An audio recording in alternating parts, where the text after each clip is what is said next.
Welcome to Raise It Up with me, Danny Kagan, entrepreneur, mom of two, and your host.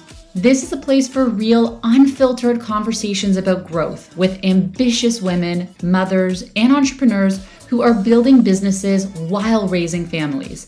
Together, we're redefining what peak performance looks like and reshaping modern motherhood. From parenting and personal growth to business and beyond, let's dive in with practical insights, empowering takeaways, and inspiring conversations. I'm excited that you're here. Let's go.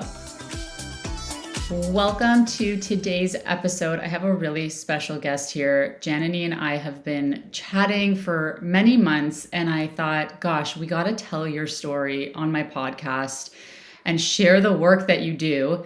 It's so incredible. I want to just share what you do with everyone. So Janany is a social worker, educator, and trauma and attachment expert who blends clinical expertise with lived experience to transform how we heal.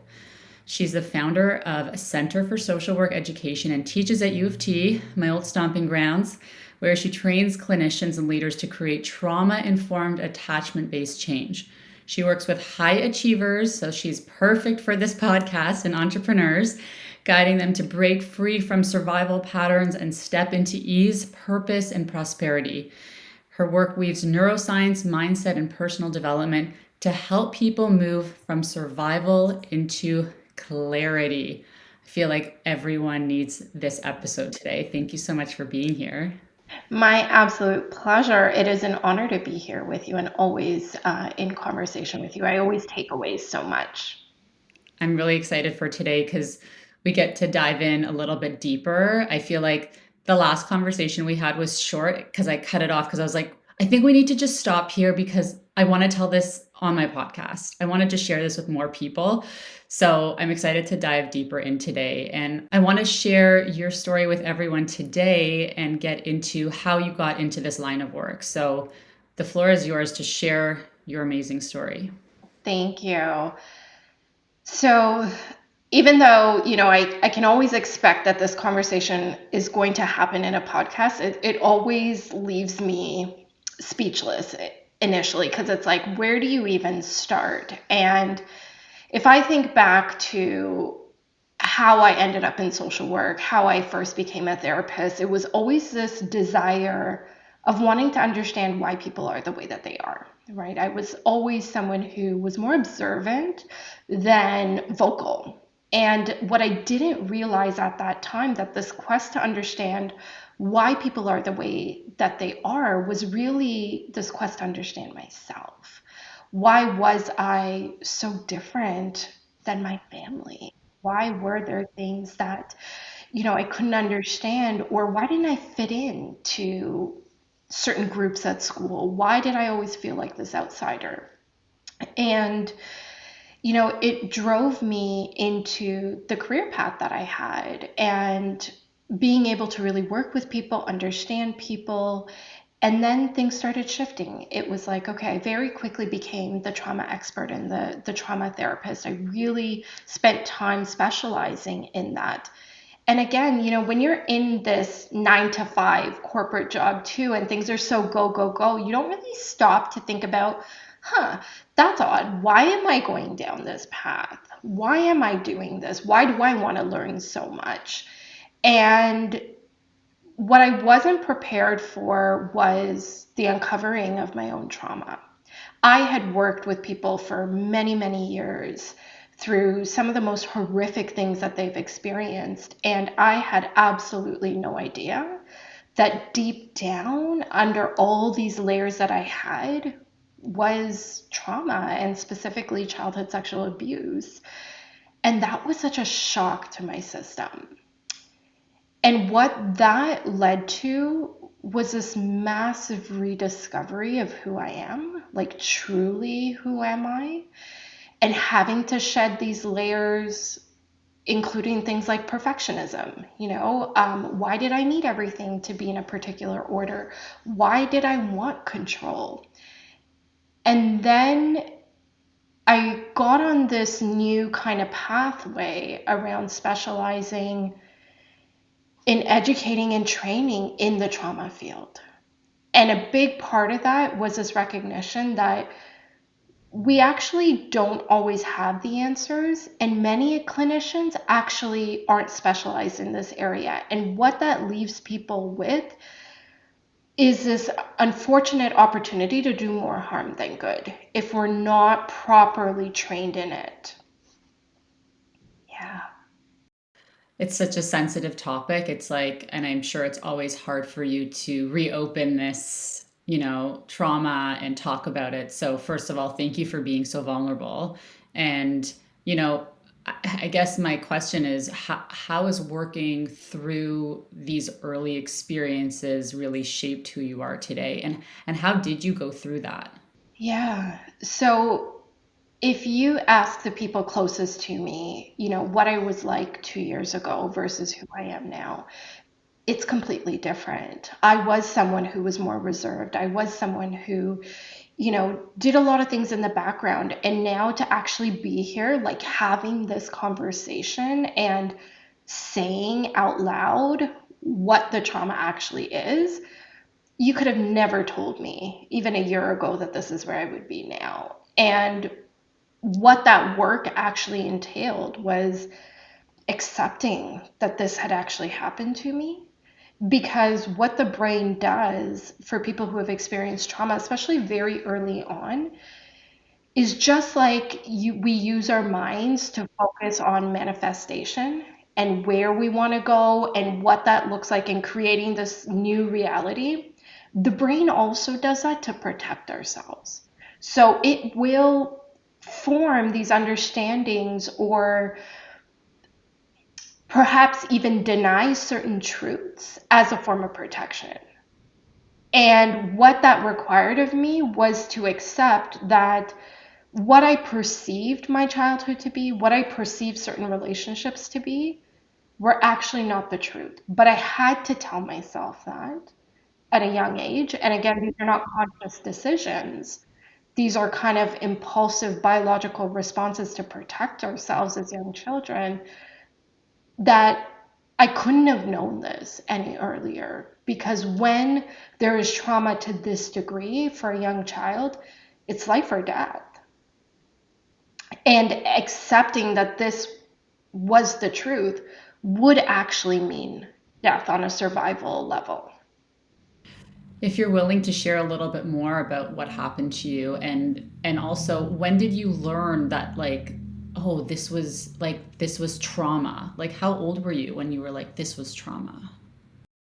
So it was only 2 years ago at the age of 33. And I think that that's also what's like so confusing, right? And even being a clinician, knowing this, knowing that the brain protects us, knowing that there's dissociation, knowing that there are parts that can be blocked out in early childhood, it was still like, well, can that really be true for me? Because if that is, that means everything that I've known up until this point, a lot of it was not true. A lot of it was operating on just survival and doing and doing and doing.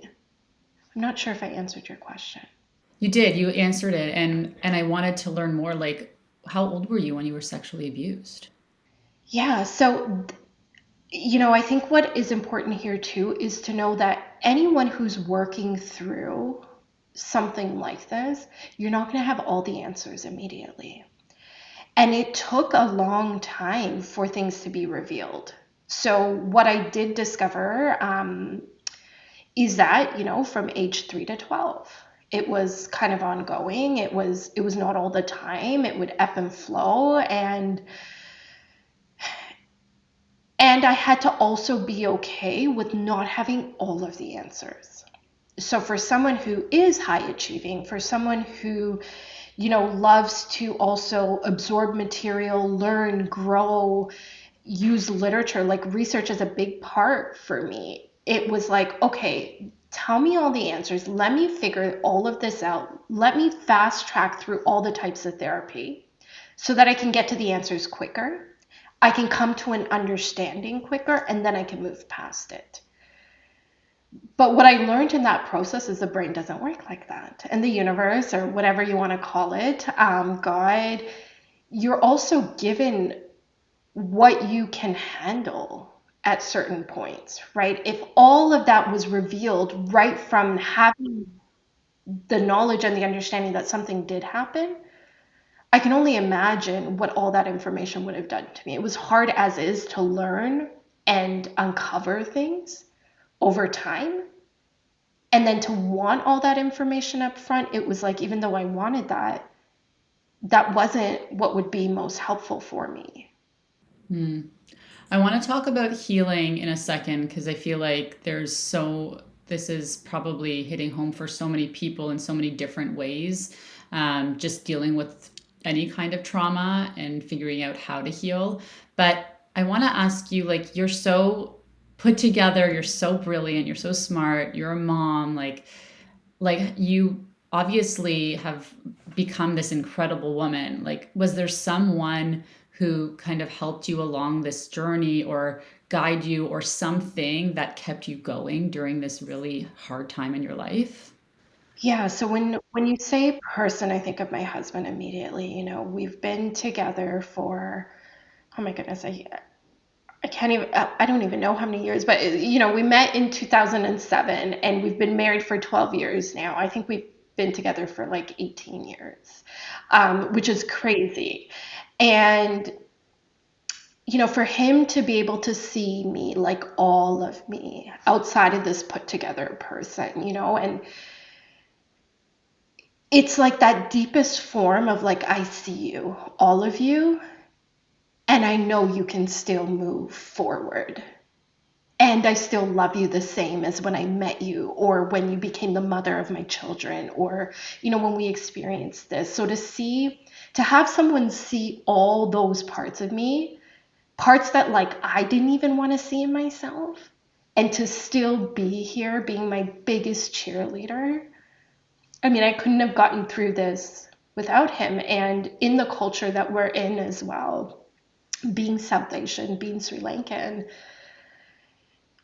if he had a choice, I wouldn't be talking about this, right? Because again, we're taught you keep these things in your four walls, let alone tell people that you know, and then now go and spread it with whoever could have access to something like this. But it was him also recognizing over time that this is what really became my purpose.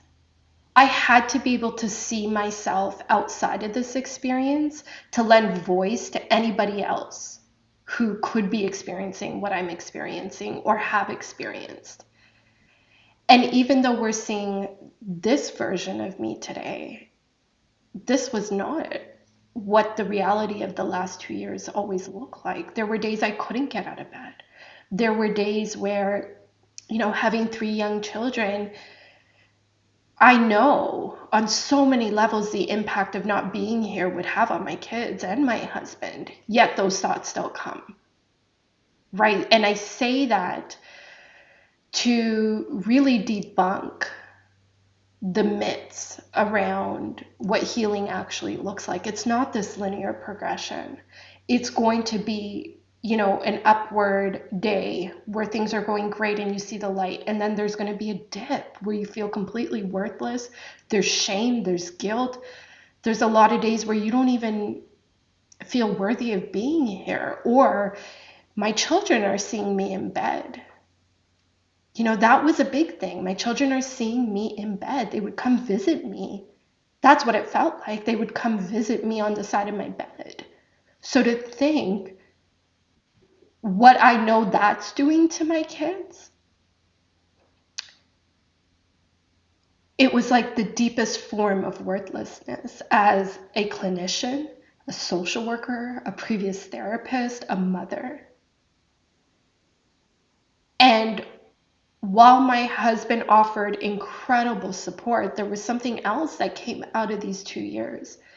It was this profound ability to connect. For me, it's God. It's if we can understand that there is something higher above, it doesn't matter whether it's God, whether it's your higher self, the universe, but understand that so many of our experiences are leading to our greatest higher self. And to be able to tap into my inner self and build things around practices of spirituality like meditation, like journaling, you know, and actually going inward, those are skills that led to this transformation alongside other therapeutic practices and therapists and coaches that I've had along the way and friends who are like family to me. I know it was like all so hard to share, and thank you again. I know that when we get vulnerable and share our stories, we can help so many people. And so I know it's hard, and I know it's like out of, cultural norms, but like this is so powerful. And you really touched on something that I want to dive into about healing, cuz I think you're right. I think we all think healing is just you keep working on it and it gets better. And it's really helpful to know that it is not a linear path for healing. And I mean, I want to understand, like, as someone who's had this trauma, but also as a clinician, like is healing different for someone who has had trauma at such a young age versus someone who has had trauma at a later age? Like, does the journey of healing look different? So, what I often say is trauma is trauma. And when you're looking at the types of trauma, typically from a clinical academic lens or even neuroscience, what we look at for trauma is what we call chronic trauma or developmental trauma. And this is like your childhood trauma. This is trauma that's been reoccurring that puts a level of stress on the brain and also tends to happen in those early years. When trauma is experienced later, it can be often referred as like single incident trauma. So that could be something like, when I teach around this, I often teach my students around your classic kind of car accident trauma, right? Where there's been a car accident, maybe we're having flashbacks, nightmares. Oftentimes, people who have experienced trauma won't want to go into that intersection of where the car accident happened, right? They might avoid or take another area. Those are typically the two types of trauma that we differentiate upon. And is the healing different? Yes and no. So, the reason why something like a single incident trauma would be different is because of what we call like active PTSD symptoms, right? Post traumatic stress disorder, where we would have flashbacks, we would have nightmares. Um, and again, doing these behaviors like avoiding certain places that could bring on the feeling of these traumatic experiences happening again, as if it's the first time. So our body and our brain responds to it that way. When you're looking at developmental trauma or trauma that's happened over time, there tends to be less of those active PTSD symptoms. However, what is not uncommon is as you are processing and working with a trained professional to uncover the trauma, we can activate some of those PTSD symptoms again. So, for example, as more was being uncovered and processed with my therapist, I would pass certain things or certain areas that prior wouldn't create any anxiety, but now I would be having panic attacks driving past this particular area of where something could have happened or something that reminded me of this person. So there can be this overlap of symptoms, but what is really important to understand is what's being activated at that time and what the body's response is. When there is the active symptoms, that's when your body's still in survival, right? It's your body and your brain telling you you're not safe. And it's taken over. It's almost like hijacked your brain, and we lose sense of what is happening right now in that moment because we're reliving the trauma as if it's happening now in the present. So what was your healing journey? Like how did you recognize this is something that I need to deal with? I'm gonna have to open this, up to myself and to someone else.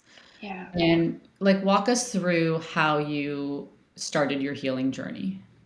Yeah. So the first time I had kind of a flashback or a memory of something is actually after attending a trauma training in order to advance my own clinical skills.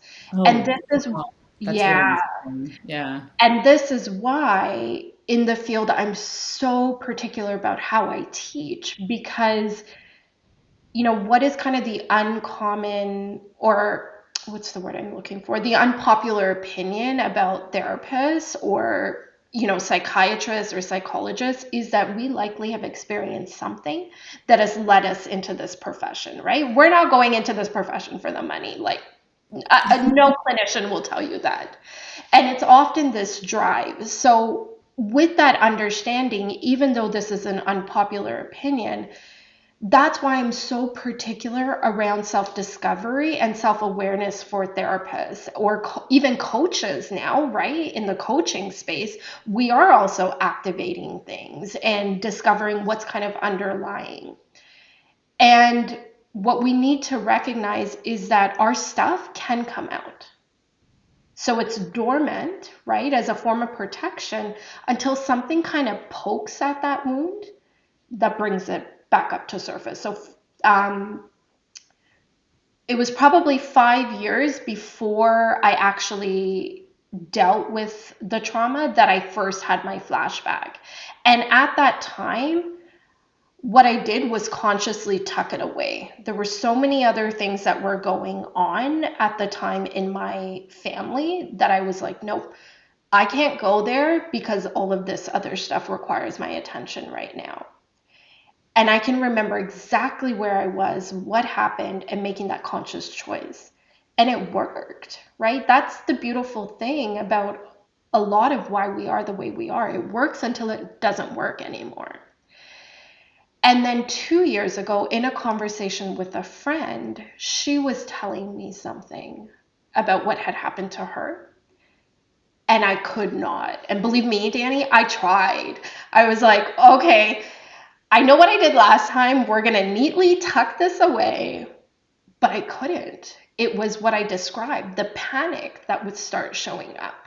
The panic when I was even getting a hug from my husband. And it was like, okay, why is this happening? And then it became uncontrollable, passing, as I said, anything that reminded me of this person, seeing a photo. It was this uncontrollable panic that it was like, okay, I can't be making this up because I actually don't want to believe this. And my body is having this visceral reaction. And for anyone that has looked into trauma and understanding trauma, your body keeps the score, right? What our mind works so hard to do to protect and keep from us, our body will reveal. So at that point, I knew there was something there. I knew that something had happened and started doing that work of working with a therapist. And this is where it's also so important for anyone who wants to do this work to take the time to become knowledgeable around what you're actually needing for this type of work. You want someone who's trained specifically in trauma. Even better, if you know it's childhood trauma, that they're specifically trained in that avenue of it. And then the types of therapy, right? There's really great therapies for trauma, EMDR, which is incredible because what it does is it allows for reprocessing by watching some sort of stimuli go across either a screen or if you're in person with the therapist. And what that does is allow for reprocessing without the brain getting stuck on the emotion. So we're able to recall things that have happened previously without the emotion attached to it. And that allows the brain to move past it. And then there's another type of therapy, which I think we need to do more of here, particularly in Canada, which is internal family systems. And it's this understanding that we all have different parts of us that show up as a form of protection, or that show up to kind of keep other things at bay, to not really truly discover the trauma. And that could be something like, I spoke about the logical part of me that likes research and likes to learn. That's the part of me that I did from a very young age. I buried myself in my studies and my books to not discover the trauma. Only I didn't know that that's what I was doing at the time. Oh my God, there's so much to unpack and ask you. And this is so helpful. And I think for even if just one person listening leaves here thinking, okay, I think this is like my sign to just like go and seek out a therapist, I think like we will have done our jobs, because I feel like that's what this is about. It's like we can't just keep it in. Like it has to get unpacked, right? Like that's what you're saying. It has to get unpacked. And I don't know, for me, I had some trauma when my aunt died. She committed suicide, and I was already older. I was, this was about 5 6 years 5 years ago. Yeah, 2020. And I remember going to a therapist and it just being like incredibly hard. We had just gone into COVID, like there were so many other factors at play, and I just never continued with it. And I feel like it's kind of like that, where anytime someone brings up anything like that, there's like this triggering, and it's because they haven't fully worked through it. And so I think this is just like a great sign for me and anyone else who's like, oh, there's more to unpack here, and it can lead to a lot of clarity and not getting so triggered by other people talking about it, right? Like that's possible. I was gonna ask you, like, you know, obviously you have this horrible thing happen to you at such a young age. Was What's the relationship like with your mom? Hmm. um, oh, I was not prepared for this one. Sorry. I'm just so curious because we're both moms now. There's a lot of moms listening, and I think we always go back to this, like, where was mom? Right? Yeah, yeah. So we can learn from it. So the relationship with my mom is complex. I think like so many women, right? And this for me goes back to my purpose of why I'm doing what I do, and also why I went through something so horrific. Like, would it have been easier to just continue trying to work on it, not really working on it, and then just pushing through? Yes. But for me, it all comes back to the kids, right? If we are not even aware of what is going on internally for us, or actively work through what we know is there, unconsciously we're going to pass down certain things. And that's at a clinical level, which is why I'm so adamant about every single clinician that I work with or train, that we have to look inwards, because what you don't know can transfer in that therapeutic relationship. But as moms, unconsciously, we are going to pass things down that we don't know that we're actually doing, right? When I think about my eldest, who is 8 now, and my twins, who are 4, I mean, the mom I was 8 years ago led to some anxiety being passed down to my eldest, because I was that classic helicopter mom, because I wanted to protect him, because I miscarried before him, and bled throughout that entire pregnancy. That anxiety didn't just go away the minute he ended up in my hands. In fact, it heightened, because now I actually felt that affection. Now I actually could see that there was this human that I was responsible for.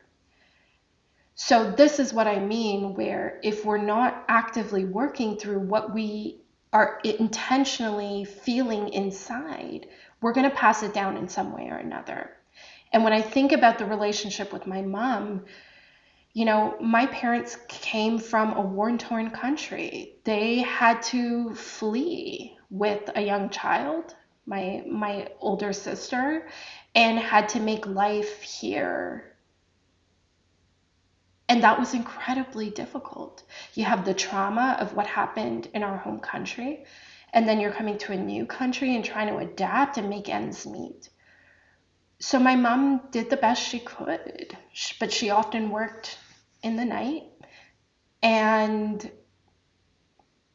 what the healing has also allowed for me to understand is that my parents did the best that they could with what they had access to, not just in terms of resources financially, but also access to emotionally and mentally.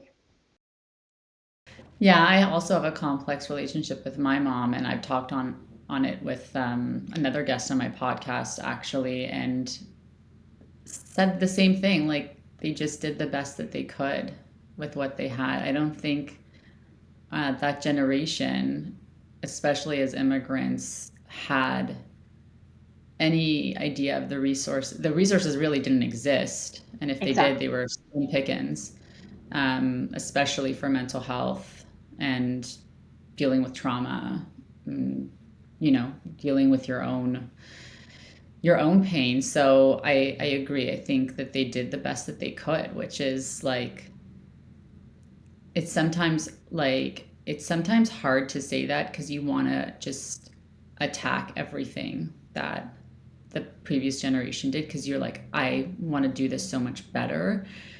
But I think that's also like what they've taught us. Like, this is how I'm going to do it better. This is how I'm going to be a better mom. Yeah, right. And believe me, it was not easy to get to this point. It would be, I think when you operate out of anger, or you know not accepting what had happened or placing judgment on it, the world, when you've experienced certain things, the world would understand, right? But it allows for this growth. So, as awful as what had happened, and what I can only imagine for that younger version of me, there's also this part of me that's like, I understand why all of this happened, because now I actually get to make change and truly break these cycles of intergenerational trauma, at least in my lineage and in my family. The cycle on my end does end here because I've done some of the hardest work that I think I'll ever have to do. Is there still struggle? Do things still come up? Absolutely. And that's also what's so frustrating. It's like, well, I've understood, I've worked through this stuff, yet there are still things that come up. And it's like, how much do I need to heal? How much do I need to work through in order to kind of get to the top of that mountain? And I think this comes back to one of the earlier questions that you asked me, what led me to the work I'm doing now?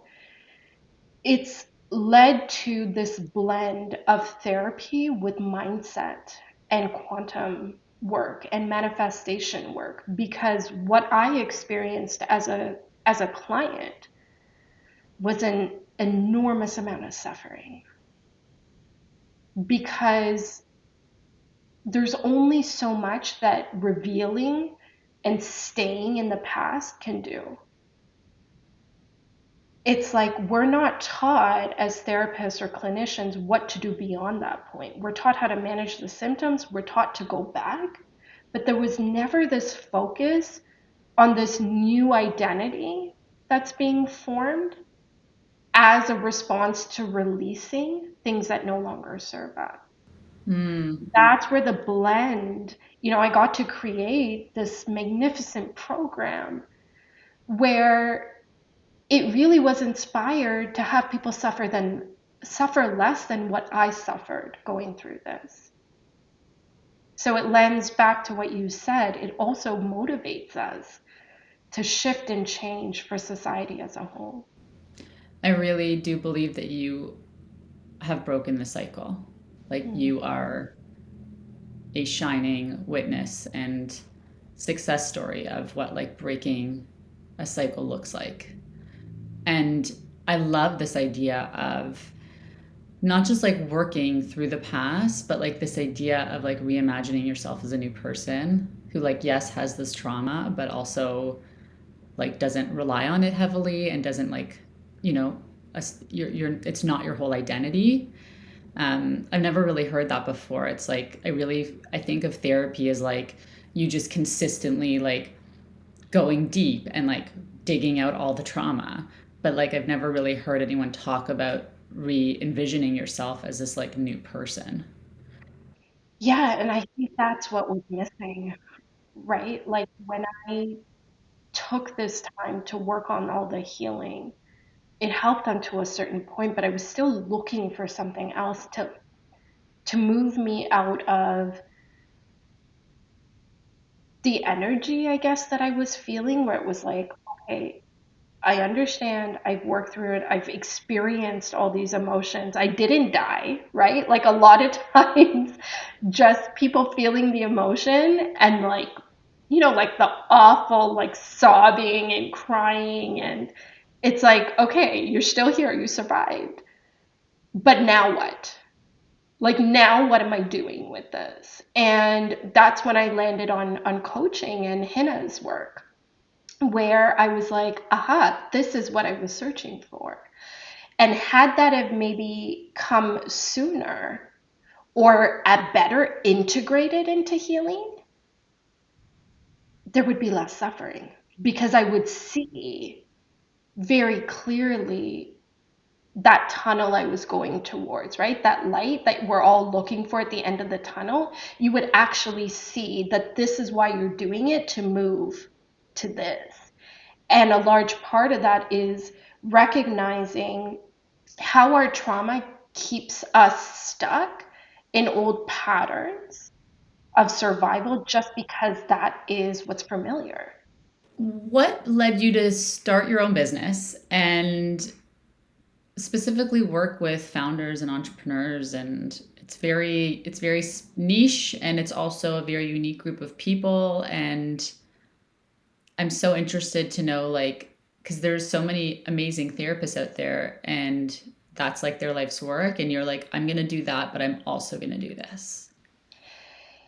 Yeah. So, what led me to found my business was, when I think of the Center for Social Work Education, there's kind of these two pillars. And the main pillar that I created this for was to change the education system of how we teach clinicians, because we're missing these crucial aspects of truly understanding trauma and attachment. Attachment really is this incredible formulation of understanding our early experiences and what leads to certain behaviors.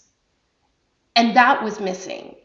While I also embedded some of that into like the curriculum of where I teach at U of T, I also was inspired to create training that incorporates people with lived experience after I experienced what I experienced. So I started using my story as teaching and training purposes, where I even recorded, therapy sessions. It was like something nudged me to hit record on my therapy sessions because, you know, for anyone who teaches in the academic field in therapy, we're still relying on like the 70s and 80s of videos of how to do therapy. And it's like, because of all the things around ethics and like, would we really put clients through this?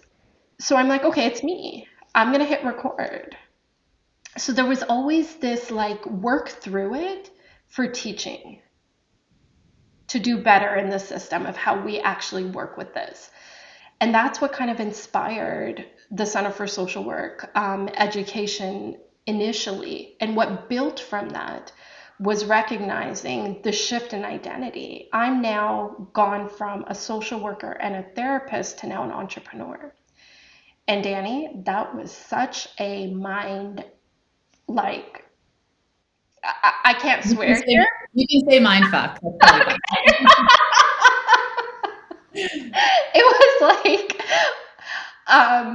the identity shift with the trauma, and then it was like the mind fuck with now you're after the money, you're thinking about the money, and what does that mean about you and your social work values and helping people. And it was having to build this identity around myself and recognizing that service doesn't mean we don't charge. Service doesn't mean that, you know, you lose all parts of you in order to give to the other. It's actually the opposite. You compensate yourself so well that you can actually pour in more. And Oh, say then it what again I for started, everyone. Just say yeah, that again for everyone. it's, I can't even remember what I said, pouring You into said yourself more so that you can actually show up for other people. that's it. And what I realized while entering the coaching space was that actually entrepreneurship brings you like to the forefront of all your insecurities, all your fears, all of your, negative belief systems, and your mental health, can really dip. And I thought, okay, these are the brave ones doing this work. And what keeps on coming is their lack of belief in themselves. And everything that I learned around self image, identity, manifestation, and then I already have all this clinical experience. And I could so easily see what that like underlying pattern was that was getting in the way. So I could see how they were getting stuck and how that was actually driving the results that they had in their business. So it was blending. Again, let's uncover a little bit of the past. We don't need to recall everything and go back there, but understanding that something happened here. Like, a lot of the women that I work with actually, ironically, are now using their voice, where at a younger age, they couldn't speak up. Like, I remember one client who told me at a young age, she actually didn't put up her hand to use the washroom. And I think she was like in kindergarten and had an accident. Right. And now she's going on to be a speaker. So it's like if we don't unlock these things and see that that was actually something from childhood that you learned as a protective strategy to be safe and physically safe, that's going to continue to drive all our unconscious belief systems.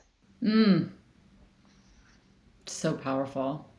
And so you work with people now one on one. Is that what you're doing now? Yes. So the other part of what I do is some coaching and therapeutic work kind of combined, and it's a 3-month program that I do with people, and I have loved it. I have not worked with clients one on one in over 5 years, and to do this again and know people in the depths and all the layers has just been the most profound experience, and to see them reach their goals. Like, one of the things that I often hear is like with my clients is that they're never letting me go because I'm that constant cheerleader, right? Like, you tell me what your goal is and that's it. Like, there's no other option. We're going there. So it's been so great to see people's growth and work through the hard stuff at the same time in a shorter period of time.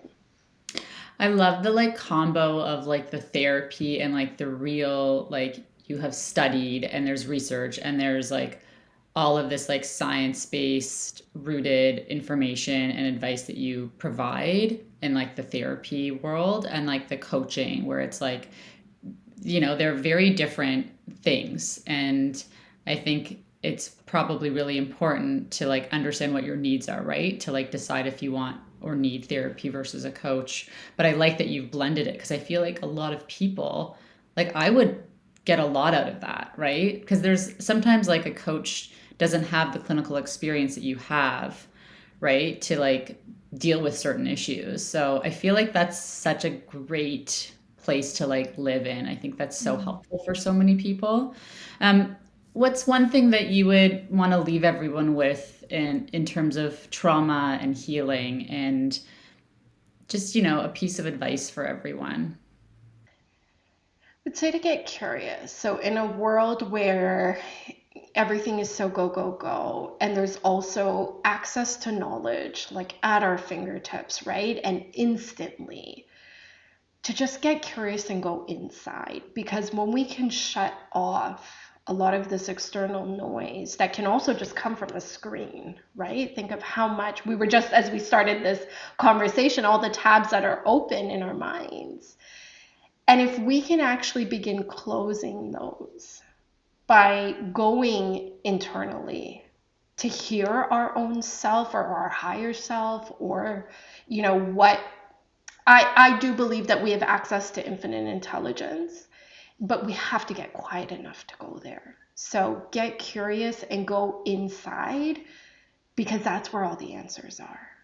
And for all the very busy moms out there, what what do we do and where do we go to get quiet? Yes, so it could be a part of your home when your kids are all asleep. It could be, for me, I'm now navigating my wake up time. It used to be around 5:30, and I'm like, okay, it actually feels better to get up at like 4:45, because then if the kids wake up a little bit earlier than expected, I still have gotten ahead of it, right? It could be what I often tell entrepreneurs is 3 o'clock. If you're ending something like what we're doing right now, we're not going straight into picking up our kids, because then again, you've been on. Sure, it's a different type of on, but you've been on in work, and now you're going to be on like multiplied, like 5x with our kids and Yeah. all the stimulation, that we have to do something to break it up, to go on a walk, to have a coffee, to lay on the floor. Sometimes I just lay on the floor and spread out like I did that out in the sun yesterday, in the grass. And it could be as simple as that, just sitting outside for 2 minutes. I'm But going to what do are that. we I'm going to do actively? that right now. Exactly. Please, please do, because we have to replenish Yes. before we put out again. Thank you so much for sharing your story and just being vulnerable. And I know that this conversation will help so many people, and it's really made me think about so many things. So thank you for your amazing time and energy. You're such like an amazing human. I said that to you from the first time I met you. I was like, you have just like this amazing like electric energy, and you're so calm and like warm, and I just think you're an amazing human, and I'm really impressed with the work you're doing, and keep on it. Entrepreneurship is a crazy roller coaster, and just like keep on it. And our community is like so amazing, all these entrepreneurs like working together and helping each other. So kudos to you, and thank you for being here. Thank you, Danny, and thank you for having me. And thank you for being so warm and willing to offer your time to me. Thanks. Love today's episode? Hit subscribe and share it with a friend who'll love it too. For more jam-packed episodes and to connect with me, head to dannykagan.com. And hey, the best way to support the show? Leave a 5-star review for me so we can help more people like you raise it up.